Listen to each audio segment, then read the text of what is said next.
ये कहानी है एक इचिरो नाम के गरीब लड़के की, जिसका इस दुनिया में कोई भी नहीं था। वो एक प्रोग्रामर है जो दिन रात जॉब करता है और थक कर सो जाता है। जब उसकी आंख खुलती है वो एक दूसरी दुनिया में रिकानेट हो चुका था, जहाँ पर उसे कुछ सिस्टम और कुछ चीट स्किल मिलती हैं, जिससे हमारा मेन कैरेक्टर ओवर पावर बनने के सफर पे निकल जाता है। कहानी के शुरुआत में हमें हमारा मेन कैरेक्टर सुजुकी को दिखाया जाता है। वो एक ऐसी कंपनी में जॉब करता था जहाँ पर गेमिंग प्रोग्राम डिजाइन किए जाते हैं।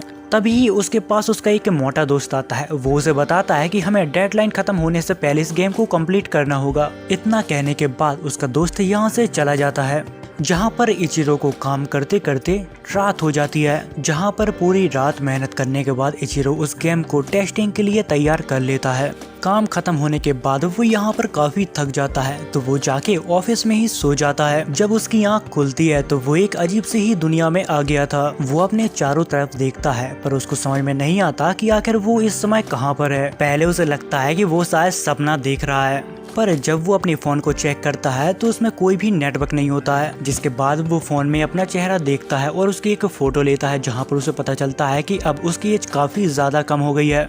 पर उसे ये सब अभी भी एक सपना लग रहा था। पर उसे एक बात अभी भी काफी अजीब लगती है, क्योंकि जिस गेम के ऊपर वो काम कर रहा था उसके कंट्रोल उसके सामने थे। तभी वो अपने कंट्रोल्स को टच करता है, जहाँ पर वो सभी अच्छे से वर्क कर रहे थे। अब ये सब देख के उसे एक बात तो समझ आ गई थी कि वो गलती से गेम की दुनिया में रिकार्नेट हो चुका है। जिस पर वो कहता है कि अगर ये गेम है तो इसमें बग और ग्लिचेस तो होंगे ही होंगे। जिसके बाद वो अपना मैप खोल के देखता है, जिससे उसे ये पता चलेगा कि वो आखिर अभी किस जगह पे है। जहाँ पर उसे पता लगता है कि वो अभी ड्रैगन वैली के अंदर है। तो इसका मतलब है कि यहाँ पर कुछ ही देर में काफी सारे मॉन्स्टर आ जाएंगे, इसलिए वो अपने हथियारों को ढूंढने लगता है। कुछ ही देर में यहाँ पर काफी सारे मॉन्स्टर आ जाते हैं, जहाँ पर वो उनका लेवल को चेक करता है, पर उन सभी का लेवल उससे काफी ज्यादा था। इसलिए वो यहाँ पर छिपने का डिसाइड करता है, क्योंकि अभी उसका लेवल 1 है, वो सीधे सीधे उनसे नहीं बढ़ सकता। लेकिन वो यहाँ पर छिप पाता है इससे पहले लिजर्ड का लीडर उसको देख लेता है और उसके ऊपर एरो शूट करवाने लगता है। तभी इचिरो को एक एरो लग जाता है, जिससे उसका खून निकलने लगता है। अब वो ये तो समझ गया था अगर मैं गेम में मरा तो शायद मैं हकीकत में भी मर जाऊं, क्योंकि गेम के अंदर मुझे एक छोटी सी चोट से इतना ज्यादा दर्द हो रहा है जैसे कि वो एक असली दुनिया हो। ये सब देखने के बाद वो अपनी जान बचाकर छिपने की कोशिश करने लगता है, जिस वजह से उसके सारे अटैक यूज हो जाते हैं। तभी वो आसमान की तरफ देखता है, जहाँ पर एक ग्लिच के वजह से वैली के अंदर काफी सारे उल्का पिंड गिरने लगते हैं, जिस वजह से वो सभी मॉन्स्टर मारे जाते हैं। पर वो भी वैली में था तो उसके ऊपर भी उल्का पिंड गिरने लगे थे, जहाँ पर वो अपनी जान बचाने की कोशिश करता है और वो नोटिस करता है कि उसका लेवल अब धीरे धीरे बढ़ने लगा है। कुछ समय बाद वहाँ पर मेटेओराइट गिरना बंद हो जाते हैं। जब वो बाहर जाके देखता है तो वहाँ पर काफी बड़े बड़े गड्ढे बन चुके थे। उसी के साथ अब उस जगह पे बारिश गिरना भी चालू हो गई थी। इतना सब होने के बाद यहाँ पर लिजर्ड का लीडर अभी भी जिंदा था, जिसके बाद वो इचिरो को अपनी स्वॉर्ड देता है ताकि युद्ध बराबरी का हो। लेकिन वो स्वॉर्ड इतनी ज्यादा भारी थी कि इचिरो उसको पकड़ के सही से खड़ा नहीं हो पा रहा था। जिसके बाद उन मॉन्स्टरों का लीडर उसके ऊपर एक हमला करता है, जिस वजह से इचिरो को काफी चोट लग जाती है। अब चोट खाने के बाद वो ये तो समझ गया था कि वो उसके साथ सीधे सीधे फाइट तो नहीं कर सकता, जहाँ पर वो अपनी जान बचाने के लिए उसके हमले को डॉज करने की कोशिश करने लगता है। जहाँ पर इचिरो कहता है कि मैं इस गेम में इतनी आसानी से तो नहीं मर सकता। जिसके बाद वो अपनी पूरी ताकत के साथ उस मॉन्स्टर के ऊपर अपनी स्वॉर्ड को थ्रो करता है, पर इचिरो के एक ही हमले से वो मॉन्स्टर यहाँ पर खत्म हो जाता है। जहाँ पर वो अपने हाथों को देखता है और नोटिस करता है कि अचानक उसकी बॉडी में बहुत ही ज्यादा ताकत आ गई थी। जिसके बाद वो एक जगह पे बैठ जाता है और सोचने लगता है कि मैं शायद इस दुनिया में फंस चुका हूँ। जिसके बाद वो यहाँ पर लॉग आउट का बटन ढूंढने लगता है ताकि वो अपने असली दुनिया में पहुंच सके, पर वो लॉग आउट का बटन ढूंढते ढूंढते थक जाता है। जहाँ पर उसे पता चलता है कि वो शायद इस दुनिया से अब कभी बाहर नहीं निकल सकता। तभी उसका ध्यान अपने कंधे की तरफ जाता है, जहाँ पर वो नोटिस करता है कि उसकी चोट अब पूरी तरह से ठीक हो गई है। जिसके बाद वो अपने स्टेटर को चेक करता है, जहाँ पर वो देखता है कि उसकी हेल्थ फुल है, उसका लेवल 310 चला गया है। उसी के साथ उसके सारे स्टेटर मैक्स लेवल पर थे। तभी वो अपनी मेटेओर वाली स्किल को देखता है, जो फिलहाल में ऑफ थी। फिर वो उसे ऑन करता है। वो उसे सिर्फ एक बार ट्राई करके देखना चाहता था, क्योंकि आज उसने ही उसकी जान बचाई थी। वो यहाँ पर एक लोकेशन को लॉक करके वहाँ पर मेटेओर की बारिश करवा देता है, पर वो मेटेओर काफी ज्यादा बड़े थे। जब वो जमीन को टच करती हैं तो यहाँ पर काफी बड़े बड़े ब्लास्ट होने लगते हैं। जिसके बाद शाम हो जाती है जहाँ पर हमें इचिरो को बैठे हुए दिखाया जाता है, जहाँ पर वो सोच रहा था कि ये मैजिक सच में बहुत ही ज्यादा ताकतवर है। अगर मैं इस मैजिक को हर वक्त इस्तेमाल करूँ तो मैं इस गेम का सबसे बड़ा विलन बन जाऊंगा। जिसके बाद वो उस स्किल को ऑफ कर देता है ताकि वो इस गेम का हीरो बनने के चक्कर में कहीं इस गेम का विलन न बन जाए। अब वो यहाँ पर ऐसी जगह पे था जहाँ पर बहुत ज्यादा गर्मी होती है, तो उसको यहाँ पर काफी प्यास लगने लगी थी। तभी वो अपनी इन्वेंटरी में चेक करता है कि उसके पास पानी है या नहीं। पर जब वो अपने इन्वेंटरी को देखता है तो यहाँ पर शॉक हो जाता है, क्योंकि उसके पास एक से एक बेहतरीन आइटम थे। जिस पर वो सोचता है कि मैंने शायद उस लिजार्ड को मारा है जिस पर मुझे इतने आइटम की लूट मिली है। जिसके बाद वो अपनी काम की चीज यानी कि वाटर पाउच को बाहर निकालता है और पानी पीने लगता है, जहाँ पर वो हमें बताता है कि इस बॉटल के अंदर अनलिमिटेड पानी है। तभी उसे अपने पास्ट के बारे में याद आता है, जहाँ पर वो सोचता है कि मैं अपनी दुनिया में इतना ज्यादा बेकारी था कि मुझे 24-24 घंटे काम करना पड़ता था, पर यहाँ ऐसा नहीं है, मैं यहाँ पर अंबानी को भी खरीद सकता हूँ। जिसके बाद वो अपने स्किल पॉइंट को चेक करता है, वो भी काफी ज्यादा थे। जिसके बाद वो यहाँ पर कैंप फायर जला के यहीं पर आराम करने लगता है, क्योंकि अगले दिन शहर या विलेज के लिए उसको चलना था, इसलिए आराम तो बनता ही है। जिसके बाद अगले दिन जब वो मैप को देखता है तो उसे पता चलता है कि उसके काफी नजदीक एक टाउन है, जिसे देखकर वो कहता है कि ये जगह तो सच में बहुत ही ज्यादा खूबसूरत है। मुझे तो याद नहीं आ रहा कि मैंने आखिरी बार इतनी खूबसूरत जगह कब देखी थी। जिसके बाद वो दौड़कर वॉरियर टाउन पहुंच जाता है। वो जब अपने मैप खोल के देखता है तो वहाँ पर 100 से भी ज्यादा वॉरियर्स थे। तभी वो एक ड्रैगन को नोटिस करता है, तो उसे देखने के लिए वो भी हवा में चला जाता है, पर वो शायद भूल गया था कि वो एक परिंदा नहीं है। जिसके बाद वो सीधा ऊपर से जाके नीचे गिरता है, पर फिर भी उसको यहाँ पर बिल्कुल चोट नहीं लगती। तभी वो ड्रैगन के ऊपर एक पत्थर फेंक कर मारता है, जिस वजह से ड्रैगन के विंग्स में छेद हो जाता है। ये देख के वो ड्रैगन भी यहाँ से भाग जाता है। जिसके बाद यहाँ पे इचिरो कहता है, लगता है कि मैं इस दुनिया में ओवर पावर हो गया हूँ। तभी इचिरो अपना मैप खोल के देखता है, जहाँ पर उसे पता लगता है कि अब वो ड्रैगन वॉरियर्स की तरफ जा रहा है। अब वो सोचता है कि वो ड्रैगन मेरे वजह से गया है, इसलिए वो उन वॉरियर्स की मदद करने के लिए वहाँ पर जाने लगता है। जब वो वहाँ पर पहुँचता है तो देखता है कि यहाँ के सारे वॉरियर्स एक ड्रैगन के साथ लड़ने में काफी ज्यादा स्ट्रगल कर रहे हैं, पर वो वॉरियर्स यहाँ पर कुछ बोल रहे थे जहाँ पर इचिरो को उनकी लैंग्वेज समझ में नहीं आ रही थी। जिसके बाद इचिरो अपनी लैंग्वेज स्किल को अपग्रेड करता है। अब उसे उन सभी की भाषा समझ में आने लगी थी, जहाँ पर वो देखता है कि अब वो ड्रैगन यहाँ से डर के भागने लगा और उसके तरफ आने लगा।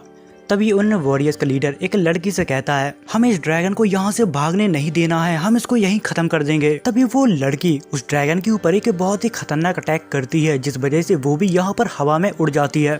तभी उसके दोस्त उसे बचाने की कोशिश करते हैं और वो लोग यहाँ पर नाकाम हो जाते हैं। तभी इचिरो बहुत ही तेजी से जाकर उसकी जान बचा लेता है। जिसके बाद इचिरो उस लड़की को आराम से नीचे लेकर आ रहा था, क्योंकि वो लड़की अपनी मैजिक से बहुत ही ज्यादा ऊपर उड़ चुकी थी। जब वो लड़की होश में आती है तो वो डर जाती है और वो इचिरो को जोर से पकड़ लेती है। तभी हमें इस लड़की का नाम पता चलता है, दरअसल इस लड़की का नाम ज़ेना है, जो कि एक टीनेजर नाइट है। जिसके बाद इचिरो उस लड़की को बचा के पहाड़ के ऊपर ले जाता है। जिसके बाद वो लोग एक दूसरे से बात करने लगते हैं। इतनी देर में ज़ेना को ढूंढते ढूंढते दो लोग यहाँ पर आ जाते हैं और वो दो लोग इचिरो से कहते हैं कि तुम उससे दूर हट जाओ, क्योंकि उन लोगों को इचिरो काफी अजीब आदमी लग रहा था। जिस पर इचिरो हंसने लगता है और उनसे कहता है कि अरे मुझसे डरो मत, मैं एक मर्चेंट हूँ। जिसे देखकर वो लोग बोलते हैं कि तुम झूठ बोल रहे हो, क्योंकि तुम्हारे पास तो कोई सामान ही नहीं है। जिसके बाद इचिरो अपनी झूठ बोलने की स्किल को मैक्स कर देता है। जिसके बाद वो यहाँ पर झूठ बोलता है और अपनी बातों में उलझा देता है और उन दोनों को शांत करवा देता है। जिसके बाद सीन शिफ्ट होता है, जहाँ पर इचिरो उन्हीं के साथ उनकी गाड़ी में जा रहा था। जिसके बाद हमें एक टाउन को दिखाया जाता है, जहाँ पर हमें इचिरो और जीना को दिखाया जाता है, जहाँ पर जीना उसे बार बार थैंक यू कह रही थी उसकी जान बचाने के लिए। जिसके बाद ज़ेना के दोस्त इचिरो को अपने साथ ले जाते हैं उसके नए पेपर बनाने के लिए, क्योंकि उसके पेपर्स कहीं खो गए थे। पर यहाँ पर सच्चाई तो ये है कि वो किसी को भी अपनी सच्चाई नहीं बता सकता कि वो दूसरी दुनिया से है, इसीलिए वो झूठ बोलता है कि वो एक मर्चेंट है और उसके पेपर्स कहीं खो गए हैं। जिसके बाद वो लड़की क्राफ्टमैन से कहता है कि मुझे इस लड़के के लिए नए पेपर्स बनाने हैं, जहाँ पर वो आदमी इचिरो से कहता है कि कोई दिक्कत नहीं, और वो उसे एक स्टोन पे हाथ रखने के लिए कहता है। जब वो वहाँ पर हाथ रखता है तो उसके सारे इन्फॉर्मेशन और स्टेटस निकल के आ जाते हैं। जिसके बाद वो आदमी उसके लिए न्यू पेपर बना देता है और उसको दे देता है। जिसके बाद वो आदमी उसे एक स्टोन देता है और कहता है कि अगर तुम सिटी में कहीं भी जाओगे तो तुम्हें इसकी जरूरत पड़ेगी, इसलिए इसको कभी भी खोना मत। जिसके बाद वो दोनों वर्कशॉप से बाहर आ जाते हैं, जहाँ पर वो लड़की उसे बताती है कि यहाँ पर एक बहुत ही बेहतरीन रेस्टोरेंट है जिसका खाना बहुत ही टेस्टी है, और हाँ, अगर तुम्हें रहने के लिए कमरा चाहिए तो यहाँ पर रहने के लिए जगह भी काफी अच्छी है। जिसके बाद इचिरो उसकी बात मान जाता है और एक होटल में रुकने का डिसाइड करता है। तभी एक लड़की आती है और उसको पकड़ लेती है और वो लड़की कहती है कि तुम इस शहर के नहीं लग रहे हो, अगर तुम चाहो तो हमारे साथ रह सकते हो। जब वो लड़की उसे पकड़ के ले जा रही थी, जहाँ पर इचिरो उसकी प्रोफाइल को देखता है, जहाँ पर वो कहता है कि ये लड़की सिर्फ 13 साल की है, पर देखकर लगता नहीं है। जिसके बाद वो लड़की उसे एक होटल में ले जाती है, जहाँ पर इचिरो 10 दिन के लिए एक रूम को रेंट पर लेता है। जिसके बाद वो यहाँ पर खाने के लिए खाना भी ऑर्डर करता है। तभी उस शॉप की ओनर उस लड़की को डांटने लगती है। दरअसल उस लड़की का नाम मार्था है। जहाँ पर वो ओनर उससे कहती है कि तुम यहाँ पर खड़ी खड़ी क्या कर रही हो, तुमने अभी तक वो रूम साफ करके नहीं दिया। जिसके बाद मार्था यहाँ पर माफी मांगने लगती है और उस रूम को साफ करने के लिए चली जाती है। तभी वो ओनर उसे बताती है कि तुम्हारे आने से पहले यहाँ पर कुछ डरपोक मर्चेंट ठहरे हुए थे, क्योंकि पास में कुछ मीटियोर्स गिरे थे, जिस वजह से वो लोग डर गए थे और यहाँ पर रूम की हालत भी काफी खराब कर दी थी। और वो लोग यहाँ पर सभी को बताने लगे थे कि ये काम किसी डीमन लॉर्ड ने किया है। पर ये कैसे हो सकता है, क्योंकि 60-70 साल पहले एक हीरो ने एक डीमन लॉर्ड को हरा दिया था, तो वो डीमन लॉर्ड वापस नहीं आ सकता। वो लोग बात कर ही रहे होते हैं, इतनी देर में एक और क्लाइंट आता है, जिसके बाद वो और है तो उससे बात करने में व्यस्त हो जाती है।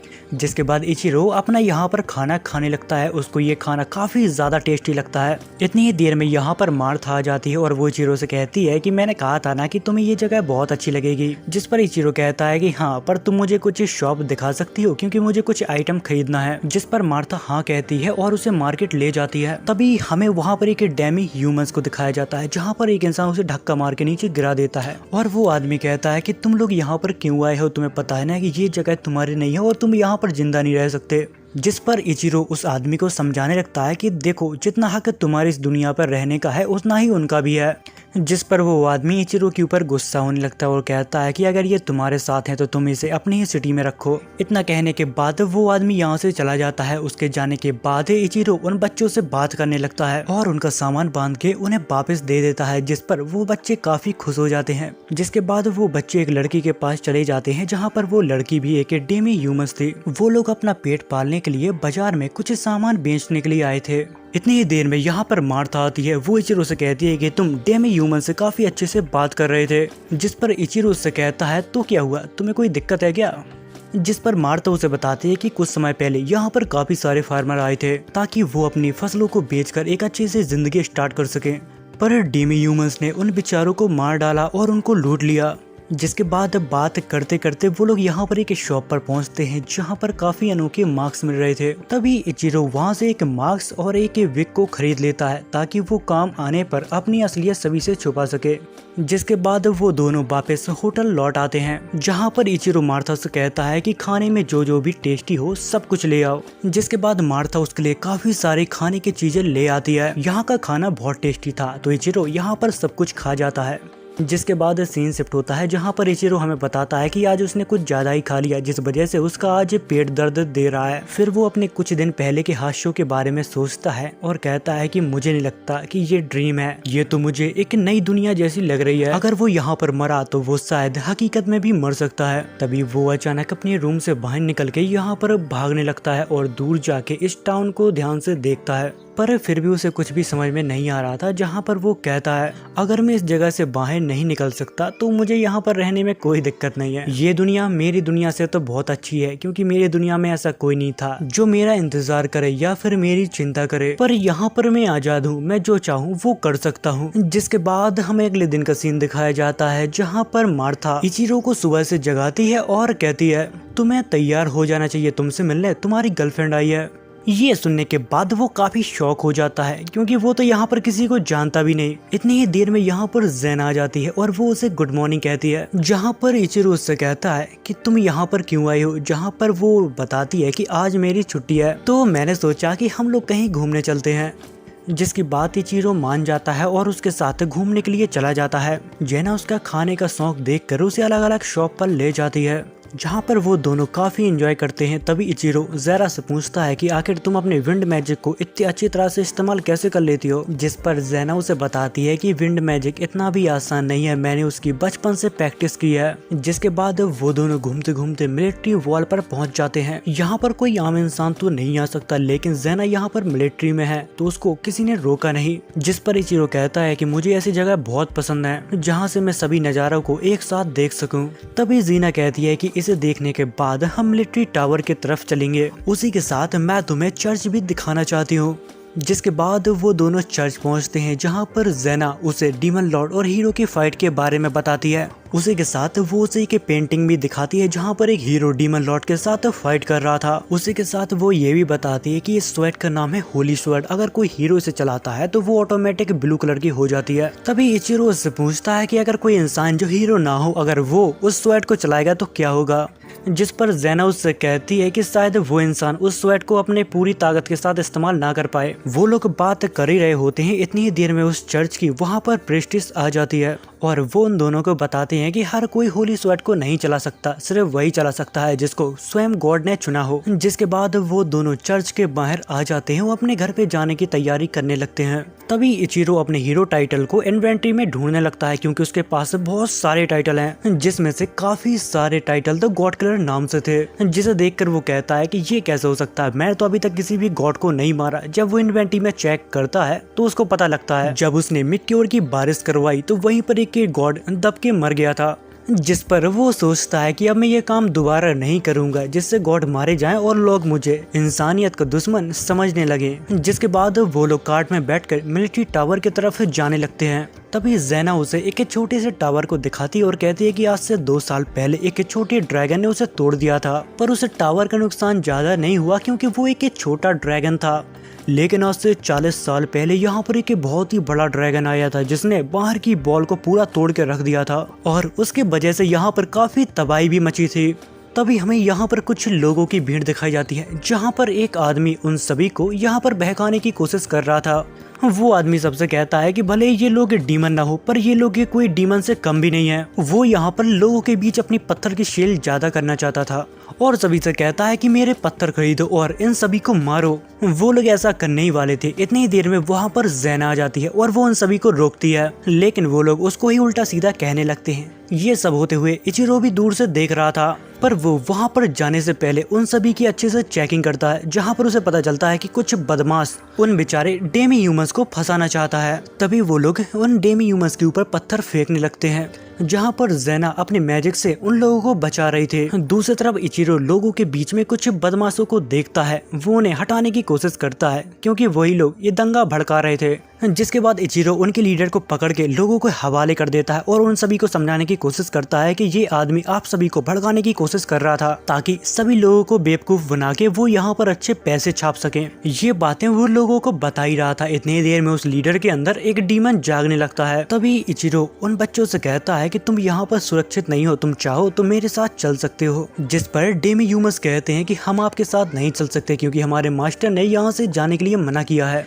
यहाँ पर उन लोगों की बात हो पाती है, इतनी देर में वो डीमन यहाँ पर एक्टिवेट हो जाता है और यहाँ पर एक स्पेल कास्ट कर देता है, जिस वजह से सभी लोग यहाँ पर एक ही जगह पे फ्रीज हो जाते हैं और अचानक एक जगह पे टेलीपोर्ट हो जाते हैं। थोड़े समय बाद इचिरो को यहाँ पर होश आता है। उसको समझ नहीं आ रहा था कि आखिर वो किस जगह पे है और इतनी ही देर में यहाँ पर एक डीमन की आवाज सुनाई देती है। वो कहता है कि अब तुम सभी लोग यहाँ पर मारे जाओगे। जहाँ पर इचिरो पहले अपने मन को शांत करता है और यहाँ से निकलने की तरकीब बनाने लगता है। जिसके बाद वो यहाँ पर डेमी ह्यूमंस से बात करने की कोशिश करता है और उन्हें अपना नाम बताता है। जिसके बाद वो लोग अपना नाम बताते हैं, पर उनका नाम यहाँ पर काफी अजीब साउंड कर रहा था। जिसके बाद इचिरो उनको एक नया नाम देता है। जिसके बाद वो उन लोगों को खाना देता है, पानी देता है और काफी सारे आइटम देता है। उन लोगों को इतना खुश देखकर उसे अपने रिलेटिव के बारे में याद आने लगता है, क्योंकि उसके रिलेटिव काफी अच्छे थे, उसकी हमेशा मदद करते थे।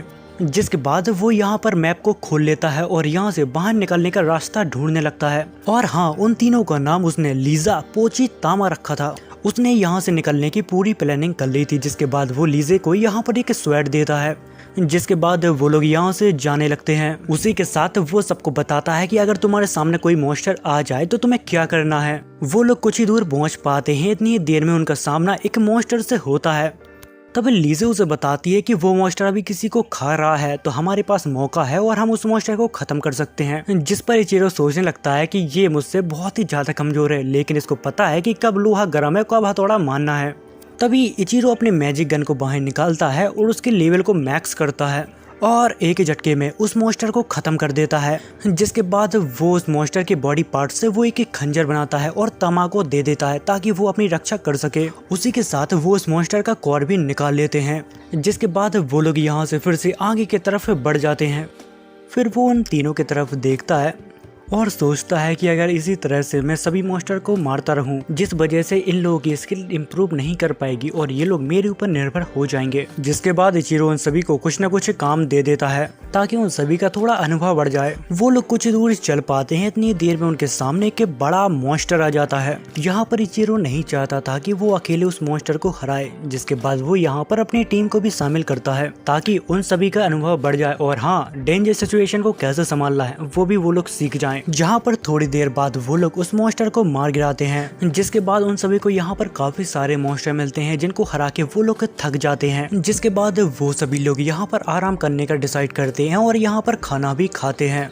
खाना खाने के बाद वो लोग यहाँ पर सो जाते हैं। जहाँ पर इचिरो सोचता है कि जिस रफ्तार से हम लोग आगे बढ़ रहे हैं, मुझे यकीन है कि हम लोग बहुत ही जल्दी इस जगह से बाहर निकल जाएंगे। जिसके बाद वो लोग आगे बढ़ते हैं जहाँ पर उनका सामना एक स्लाइम से होता है। उसे एक मामूली स्लाइम समझ के इचिरो उसके ऊपर फायर मैजिक से अटैक करता है, लेकिन उस स्लाइम को उससे कुछ भी फर्क नहीं पड़ता। तभी लीजा उसके कोर को डिस्ट्रॉय कर देती है और उसे बताते हैं कि स्लाइम को सबसे आसानी से मारने का तरीका उसके कोर को डिस्ट्रॉय करना है। यहाँ पर थोड़ी देर बाद जब वो लोग थोड़ा और आगे बढ़ते हैं, जहाँ पर उनका सामना होता है कि 40 लेवल के एक बीस्ट से। वो बीस्ट इचिरो को देखकर सीधे उसके ऊपर हमला कर देता है। तभी उसे एक ट्रैप दिखता है जहाँ पर वो उस बीस्ट को वहाँ पर कैद कर देता है। जिसके बाद वो लोग थोड़ा और आगे बढ़ते हैं जहां पर उन्हें कुछ लोग मिलते हैं जो ट्रैप में फंसे हुए थे। इचिरो ये सब देखकर अपनी टीम की मदद लेकर सभी लोगों को यहां पर फ्री करने लगता है और वहां पर एक से एक रईस आदमी थे जो उनकी जान बचाने के लिए उनको शुक्रिया अदा कहते हैं। तभी हमें एक लड़के की चिल्लाती हुई आवाज सुनाई देती है जहाँ पर वो पोची के ऊपर नाराज हो रहा था। वो काफी गुस्से में पोची से कहता है कि ला ये खंजर मुझे दे दे, लेकिन पोची अपना हथियार उसे देने से मना कर देती है। और हाँ, अब तक तो इस लड़के का चेहरा देख के आप लोग समझ ही गए होंगे कि ये कौन है, जो कुछ समय पहले इन लोगों से काफी बदतमीजी कर रहा था। पर उसके बुरे बर्ताव के वजह से इचिरो पोची को वापस अपने पास बुला लेता है। फिर वो उस लड़के से कहता है कि अभी हम लोग काफी ज्यादा बिजी हैं, इसलिए हम लोग यहाँ से जा रहे हैं। जिस पर वो लड़का कहता है कि अरे तुम कहाँ जा रहे हो, पहले मुझे तुम यहाँ से निकालो, उसके बाद मैं तुम्हें बताता हूँ। तभी एक मैजिशियन जिसको इचिरो ने बचाया है वो उसको डराते हुए कहता है कि तुम जरा अपना मुंह बंद रखोगे। ये देखकर वो लड़का यहाँ पर बिल्कुल चुप हो जाता है। जिसके बाद वो यहाँ पर सभी लोगों को बचा लेते हैं और फिर आगे बढ़ जाते हैं जहाँ पर वो लोग देखते हैं कि मॉन्स्टर और डीमंस के बीच फाइट हो रही है। उनके पीछे पीछे वो लड़का भी वहाँ पर पहुँच जाता है और वो कहता है कि जब तक मेरे पास तलवार है मैं किसी से भी नहीं डरता। इतनी ही देर में उसके सामने एक स्लाइम मॉन्स्टर आ जाता है जिसका सामना वो नहीं कर पा रहा था। जहां पर उसका आज खेल खत्म होने वाला था, इतनी देर में वहां पर पोची और तामा आ जाते हैं और वो उसकी जान बचा लेते हैं। दूसरी तरफ इचिरो की नजर जाती है ज़ेना की तरफ, जहां पर एक स्लाइम मॉन्स्टर ने उसको जकड़ के रखा था। जिसके बाद इचिरो उसके पास जाता है और उसकी जान बचा लेता है। ये देखकर ज़ेना यहाँ पर रोने लगती है और कहती है कि मुझे तुम्हारी बहुत ज्यादा चिंता हो रही थी। तभी हमें यहाँ पर प्रीस्ट को दिखाया जाता है जहाँ पर इचिरो उसे बता देता है कि आखिर तुम्हें किस तरह से स्लाइम को खत्म करना है। थोड़ी देर बाद वहाँ के सभी मॉन्स्टर मारे जाते हैं। जिसके बाद यहाँ पर अब काफी सारे लोग हो गए थे, तो वो लोग दरवाजा खोलने की कोशिश करते हैं। जिसके बाद इचिरो अपने मैप में देखता है कि हम लोग सही जा रहे हैं या फिर यहाँ से निकलने का दूसरा कोई रास्ता है। यहाँ से निकलने का उसे दूसरा रास्ता भी मिल जाता है, पर वो इतना भी आसान नहीं था। तभी यहाँ पर सोल्जरों को एक खजाना मिलता है, जहाँ पर वो खोलते हैं तो उसके अंदर से एक डीमन बाहर निकलता है, जिसे देखकर यहाँ के सभी नाइट लड़ने के लिए तैयार हो जाते हैं। लेकिन वो डीमन कोई आम डीमन नहीं था, वो सभी के अंदर एक छलावा क्रिएट करता है। पर यहाँ पर कुछ लोग थे जिसके ऊपर उस डीमन का मैजिक असर नहीं किया। जिसके बाद वही रईस लड़का उसके ऊपर अपने मैजिक से हमला करता है, लेकिन उस डीमन को उसे ज्यादा कुछ फर्क नहीं पड़ता। तभी अचानक यहाँ पर एक बीस्ट आ जाता है जो इचिरो के ऊपर अटैक करने लगता है, जिस वजह से इचिरो एक ट्रैप के अंदर गिर जाता है। तभी इचिरो उससे लड़ने के लिए अपनी होली स्वॉर्ड को समन कर लेता है। दरअसल ये स्वॉर्ड पहले से ही उसके इन्वेंटरी में थी, क्योंकि गलती से उसने एक गॉड को मार दिया था, जिसके रिवॉर्ड में उसे एक होली स्वॉर्ड मिलती है, जहां पर वो स्वॉर्ड के साथ एक ही झटके में उस बीस्ट को फाड़ के रख देता है। जिसके बाद इचिरो अपने मास्क और विग को पहन लेता है और उस डीमन के पास चला जाता है ताकि कोई उसको ना पहचान पाए। और वो यहाँ पर सभी नाइट से कहता है कि अब तुम लोग आराम करो, मैं यहाँ पर सब कुछ संभाल लूंगा। तभी डीमन उससे कहता है कि आखिर तुम हो कौन और इतनी ताकतवर कैसे हो। तभी इचिरो उसके ऊपर एक पत्थर फेंक के मारता है जिससे वो यहाँ पर अधमरा हो जाता है, जिसे देखकर वो डीमन डर जाता है और यहाँ पर एक स्पेल कास्ट करता है जिसमें से उस डीमन के मास्टर निकलते हैं। और तभी वो नया वाला डीमन कहने लगता है कि यकीनन तुम्हारे पास होली शॉर्ड है पर मुझे कोई आम हीरो नहीं हरा सकता। जिसके बाद वो डीमन लॉर्ड उसके ऊपर हमला करता है पर उस हमले से उसको कुछ भी नहीं होता। अब वो इसको मारने की सोच रहा था जहाँ पर वो अपनी स्किल को चेक करता है पर यहाँ पर मिटियर वाली स्किल दिखती है पर वो कहता है कि मैं यहाँ पर उसको इस्तेमाल नहीं कर सकता। जिसके बाद वो यहाँ पर अपने फायर स्पेल को मैक्स आउट करता है और कहता है कि मैं अपनी पावर का एक छोटा सा हिस्सा इस्तेमाल करूंगा क्योंकि मैं नहीं चाहता यहाँ पर सभी लोग मर जाएं। जहाँ पर वो फायर मैजिक का एक छोटा सा हिस्सा इस्तेमाल करता है जिस वजह से यहाँ पर एक बहुत ही बड़ा धमाका होता है जिसको देखकर वो डीमन लॉर्ड डर जाता है। उसी के साथ यहाँ पर एक लड़का भी घबराया हुआ था क्योंकि उसने आज से पहले इतना खतरनाक फायर मैजिक नहीं देखा था और वो कहता है कि मुझे लगता है कि ये दुनिया का सबसे ताकतवर मैजिशियन है। उन सब की बातें यहाँ पर इचिरो भी सुन रहा था। जिसके बाद वो अपने वेपन को चेंज करता है क्योंकि उस वेपन से वो उसको नहीं मार सकता और फिर वो अपनी डिवाइन स्वॉर्ड को निकालता है और उसके ऊपर अटैक कर देता है जिस वजह से वो डीमन लॉर्ड यहाँ पर खत्म हो जाता है।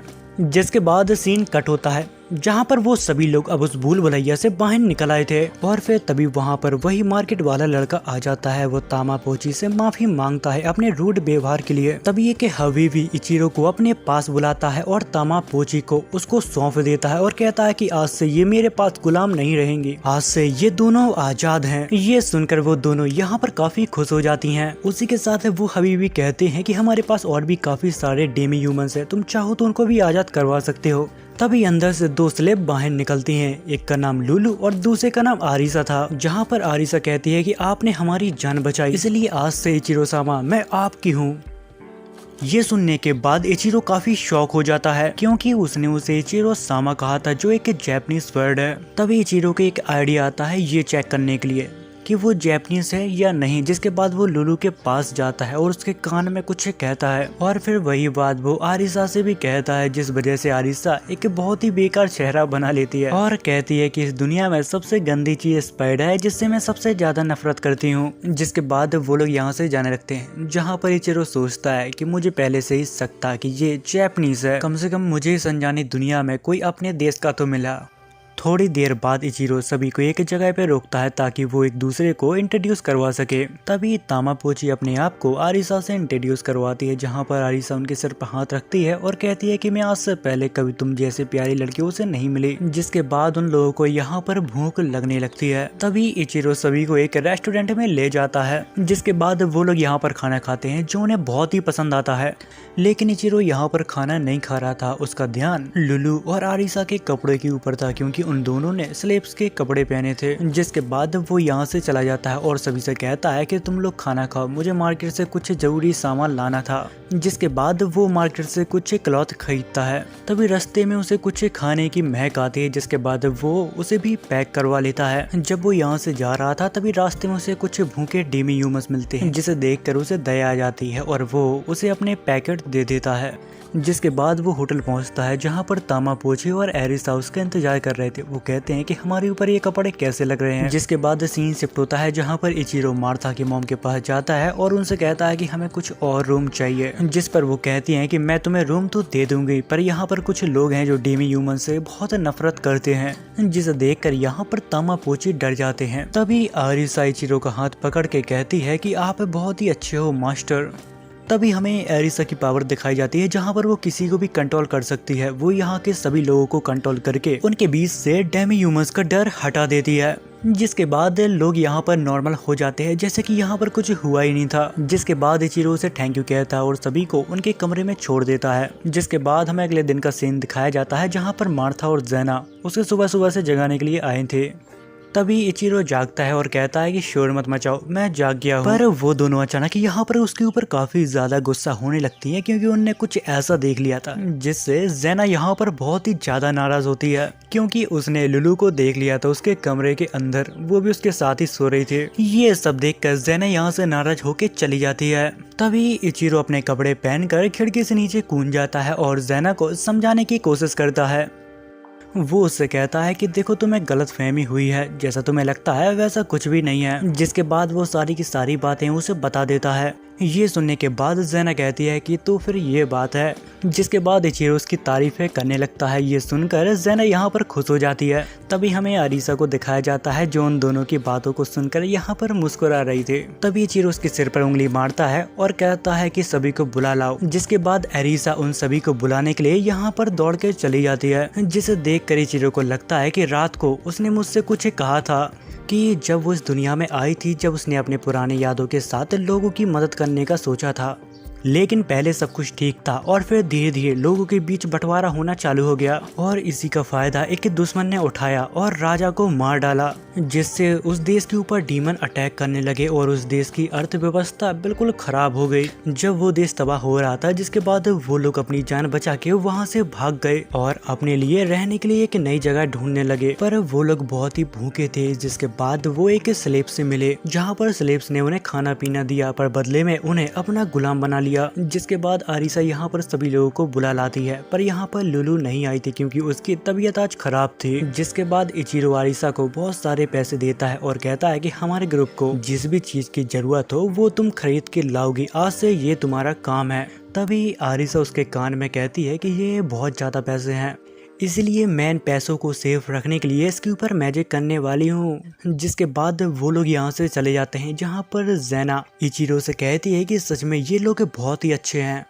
फिर इचिरो कहता है कि मैं आज एक नई जगह ढूंढने वाला हूं ताकि ये सभी लोग एक अच्छी सुरक्षित जगह पर रह सकें। जिस पर ज़ेना कहती है कि अगर ऐसी बात है तो मैं भी तुम्हारे साथ चलूंगी। जिसके बाद वो दोनों ऑड जॉब्स के ऑफिस पहुंच जाते हैं, जहां पर उनकी मुलाकात एक नाड़ी नाम की लेडी से होती है, जहां पर इचिरो उससे कहता है कि हमें रहने के लिए एक अच्छी जगह चाहिए। जिसके बाद वो लेडी उसे काफी सारी जगह दिखाती है। अगर आपको डेमी ह्यूमस के साथ रहना है तो वेस्ट टाउन आपके लिए ज्यादा सेफ रहेगा। जिसके बाद वो लेडी उसे एक घर बताती है जो काफी सस्ते दामों में मिल रहा था, पर इचिरो को वो प्रॉपर्टी ज्यादा कुछ खास पसंद नहीं आई और फिर वो उस लेडी को दूसरी प्रॉपर्टी दिखाने के लिए कहता है।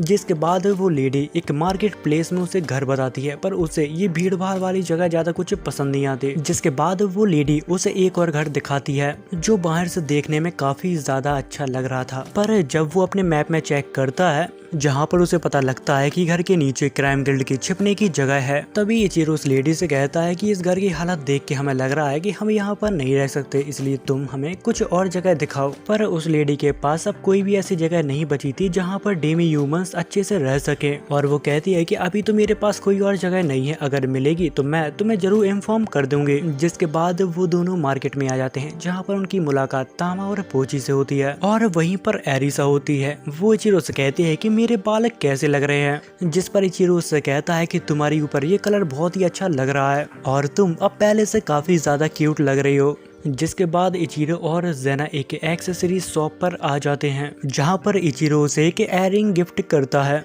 जिस पर ज़ेना उसे पहन लेती है और उससे कहती है कि मैं कैसी लग रही हूँ। जिस पर इचिरो कहता है कि सच में तुम बहुत ही खूबसूरत लग रही हो। वो लोग यहाँ पर बात कर ही रहे होते हैं, इतनी ही देर में यहाँ पर तामा, पोची और एरिसा आ जाते हैं, जिसे देखकर ज़ेना उस गिफ्ट को वहीं पर रख देती है। जिसके बाद हमें एक ग्राउंड का सीन दिखाया जाता है जहाँ पर परफॉर्मेंस स्टार्ट होने वाली थी, जिसे देख कर इचिरो कहता है कि मुझे ये ड्रामा और लव स्टोरी कुछ खास पसंद नहीं आई, क्योंकि मुझे पता है कि आगे क्या होने वाला है, जहां पर इस स्टोरी में सभी लोग मारे जाएंगे और हमारा मेन कैरेक्टर उसे क्लिप से फेंक दिया जाएगा। जिसके बाद वो एक अनडेड मॉन्स्टर बन जाता है और जिन लोगों ने उसको मारा था उन सभी से वो अपना बदला लेता है, पर उसका बदला पूरा हो पाता इससे पहले एक होली नाइट उसे खत्म कर देता है। जिसके बाद वो शो यहाँ पर एंड होता है, जिसको देखकर ज़ेना यहाँ पर रोने लगती है। जिसके बाद सीन कट होता है। तभी इचिरो और ज़ेना कहीं पर जा रहे थे, तभी उनकी मुलाकात ज़ेना के दोस्तों से होती है जिनकी हालत काफी खराब होती है, जिस पर वो लोग बताते हैं कि हम काफी सारे एंट से लड़े थे जिस वजह से हमारी हालत ये हो गई है। तभी यहाँ पर तामा पोची आती हैं, वो उसके पास एक मरी हुई आंट लेकर आई थी, जिसे देख कर इचिरो यहाँ पर सतर्क हो जाता है। वो जब अपने मैप में चेक करता है तो उसके आसपास काफी सारे दुश्मन हो जाते हैं, इसलिए वो सभी से कहता है कि तैयार हो जाओ। इतनी ही देर में उस टाउन की वार्निंग बेल बजने लगती है और फिर थोड़ी देर बाद सिटी के अंदर काफी सारी एंट आने लगती हैं, जिसे देख के इचिरो कहता है कि ये है काफी सारी पर इनका लेवल काफी ज्यादा कम है उसी के साथ कुछ एंट तो अचानक टाउन के अंदर आते ही नीचे गिरने लगती है, जिस पर अरीसा कहती है लगता है ये मेरे बैरियर मैजिक का कमाल है। तभी इचिरो यहाँ पर सभी को लड़ने के लिए तैयार करता है, जिसके बाद वो सभी लोग मिलकर यहाँ पर एंट्स को मारने लगते हैं। तभी इचिरो यहाँ पर एक घर का दरवाजा देखता है जो टूटा हुआ था, जिसे देखकर वो समझ जाता है कि यहाँ पर एंट्स ने हमला किया था। जिसके बाद वो घर के अंदर चला जाता है और सभी एंट को खत्म कर देता है। पर इस वजह से यहाँ पर एंट का पॉइजन फैल गया था और ये घर किसी और का नहीं वही नाड़ी का है जो कुछ समय पहले उसे घर दिखा रही थी। तभी एक लड़की नाड़ी को वहाँ से बाहर निकाल लेती है। दरअसल वो उसकी मैनेजर है और उसका लेवल 20 है। जिसके बाद इचिरो घर से बाहर निकलता है और देखता है कि सभी लोगों ने मिलकर उन सभी आंट को मार दिया। जिसके बाद हमें मोटेल का सीन दिखाया जाता है जहाँ पर उन सभी ने आज बहुत अच्छा काम किया था, इसलिए इचिरो ने उन सभी को अपनी तरफ से पार्टी दी थी। तभी वो नोटिस करता है कि लुलू की अभी भी काफी तबीयत खराब है। खाना खाने के बाद इचिरो उसके लिए दवा लेने के लिए निकल जाता है। तभी एक पंख उड़ते हुए उसके पास आता है, जहाँ पर वो देख के काफी हैरान था कि इतना अजीब है किस चीज का पंख है। उसी के साथ उसे अंधेरे में कुछ शैडो दिखाई देती हैं जो किसी को चोट पहुंचा रही थी। जहाँ पर बिना वक्त को जाया करे इचिरो उस मॉन्स्टर के ऊपर अटैक करता है। बदले में वो शैडोज भी उसके ऊपर अटैक करती हैं, पर वो कुछ ही देर में उन सभी शैडो मॉन्स्टर को हरा देता है। जिसके बाद वो उसके पास जाता है जिसे वो शैडो परेशान कर रही थी। वो उससे कहता है कि तुम ठीक हो ना, जिस पर वो रेड कहता है कि तुम सच सच बताओ कि तुम हो कौन। जिस पर वो कहता है कि ये तुम क्या कह रहे हो, मैंने तो तुम्हें बचाया है। जिस पर वो कहता है कि मैं शायद जिंदा ना बच पाऊं पर तुम प्लीज प्रिंसेस को बचा लो। जिसके बाद सीन कट होता है।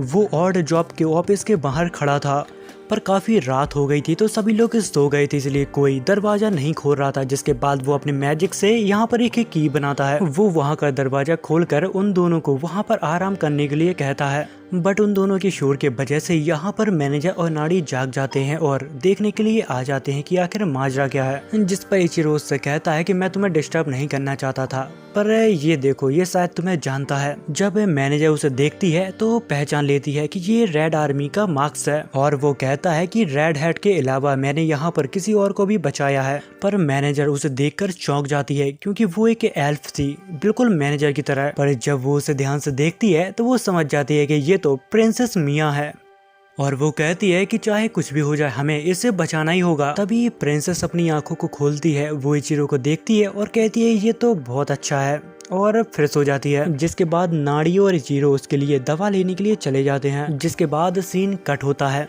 जब वो आरिसा के पास पहुंचता है तो आज की घटना के बारे में उसे सब कुछ बताता है। जिसके बाद इचिरो लुलू को जगाता है और उसको कुछ दवाइयां देता है। जिसके बाद वो वापस ऑफिस में आ जाता है और नाड़ी से पूछता है कि अब मिया की तबीयत कैसी है। जिस पर वो कहती है कि वो ठीक है, बस थोड़ी सी थकान है। जिसके बाद इचिरो मिया का स्टेटस देखता है जो अब धीरे धीरे इम्प्रूव हो रहा था। अब मिया भी नींद से जाग गई थी। जिसके बाद इचिरो उससे मिलने के लिए चला जाता है। जिसके बाद नाड़ी उसके लिए खाना लाने के लिए यहाँ से चली जाती है। तभी इचिरो मिया से पूछता है कि आखिर तुम स्पिरिट को कैसे देख सकती हो। जिस पर वो कहती है मुझे नहीं पता, पर वो काफी ज्यादा सॉफ्ट होती हैं। थोड़ी देर बाद यहाँ पर मिया खाना खा लेती है और उसको यहाँ पर नींद आने लगती है। जिसके बाद इचिरो यहाँ से जाने लगता है, लेकिन मिया उसका हाथ पकड़ लेती है और कहती है कि थोड़ी देर यहीं रुको। उसका मासूम चेहरा देखकर यहाँ पर इचिरो भी रुक जाता है। जिसके बाद वो वापस अपने घर जाता है जहाँ पर सभी लोग एंजॉय कर रहे थे। जहाँ पर इचिरो उन सभी को मिया के बारे में बताता है, जहाँ पर वो सभी लोग कहने लगते हैं कि मुझे भी उससे मिलना है। जिस पे इचिरो उनसे कहता है कि हाँ तुम उससे मिल सकती हो, पर ध्यान रखना वो एक प्रिंसेस है। जिसके बाद वो सभी लोग मिया के पास पहुंच जाते हैं और उससे बात करने की कोशिश करते हैं, पर मिया ज्यादा नहीं बोलती तो उन सभी को वो अपना नाम बताती है और शांत हो जाती है। जिसके बाद आरिसा कहने लगती है कि अरे ये तो काफी सुंदर है। जिसके बाद वो लोग यहाँ पर बातचीत करने लगते हैं। जिसके बाद सीन कट होता है और हमें इचिरो और नाड़ी को दिखाया जाता है, जहाँ पर नाड़ी उससे कहती है कि तुम एक मर्चेंट हो, फिर भी तुम्हारे पास एक कार्ड क्यों नहीं है। जिस पर वो कहता है कि कुछ समय पहले पत्थरों की बारिश हो गई थी, जिस वजह से मेरी कार्ड वहाँ पर बर्बाद हो गई थी। जिस पर नाड़ी कहती है कि कोई बात नहीं, पर मैं एक मर्चेंट को जानती हूँ जो रिटायर्ड होने वाला है, तो उसकी गाड़ी तुम्हारे काम आ सकती है। अगर तुम चाहो तो उसकी कार्ड खरीद सकते हो। जिसके बाद वो अपनी इन्वेंटरी को खोलता है और कुछ गोल्ड कॉइन एक बैग में भर के उसे दे देता है।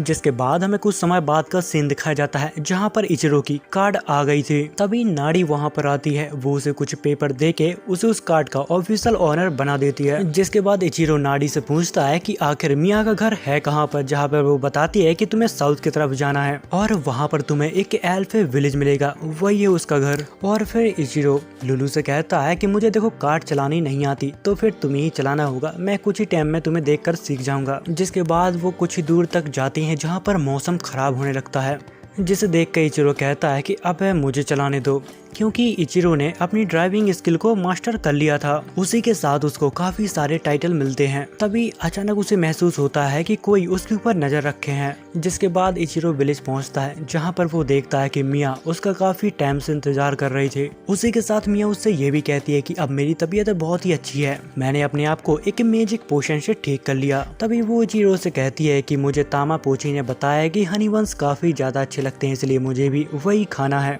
तभी उसे फिर से महसूस होता है कि कोई उसे देख रहा है।